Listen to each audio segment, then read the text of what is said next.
Imagine for a moment that you were 22 years old. You just moved to California, and while working construction, somebody offered you a modeling job. That night, you start to celebrate with your friends who moved you to California. You order pizza, you take a couple drinks, and you have a couple hits. Nothing should be wrong, but it is.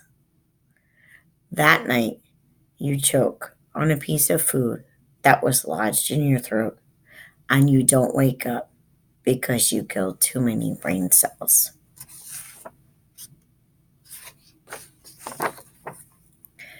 Adam Feldman, in his article, What is Addiction?, defines addiction as a physical inability to stop consuming a chemical, drug, activity, or substance, even though it's causing psychological or physical harm.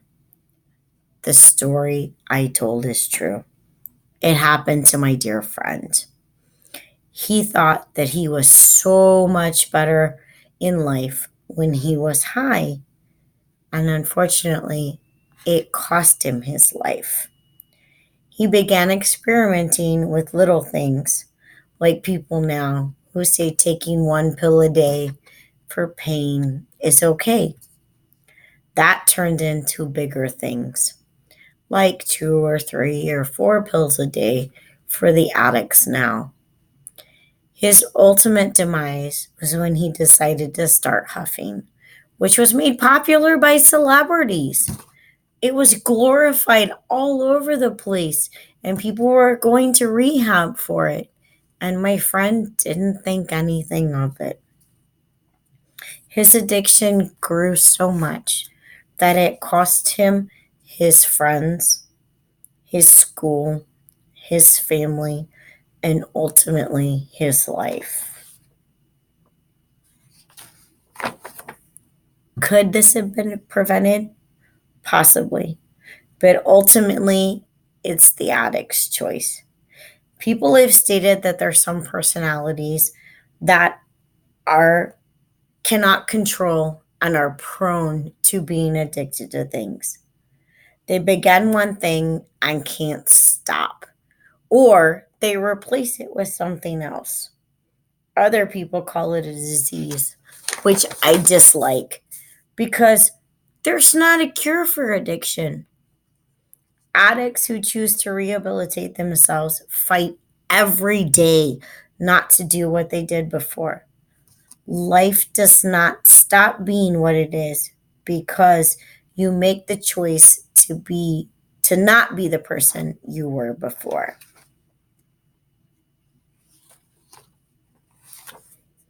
Enabling people with the addiction is also an addiction. By doing this, you give the people the power to continue doing what they're doing. They come to you for advice. They look at you as a mentor.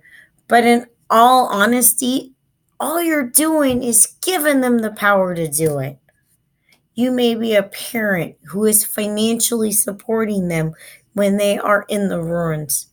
You may be a coworker who says, it's okay to do this right now because this is your life and this is the way that you handle things. But in all honesty, all you're doing is making it easier on the person. Take the story that I told you. In the beginning, this family gave everything for the person. They wanted their son to be better. They took him away from a lot of things. They made him move away. And 2 months after he left, he decided maybe it would be great to take another hit. Maybe I can do this and nothing will happen just like it did before. But sadly, it did.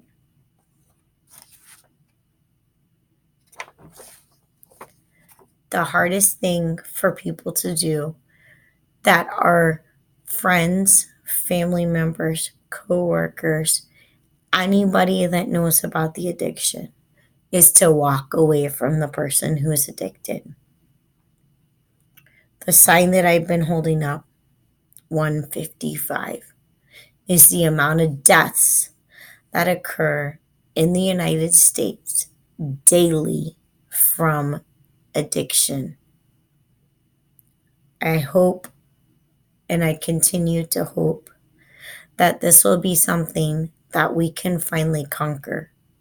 But it is not up to the people that are around the addicts. It is completely up to the addicts.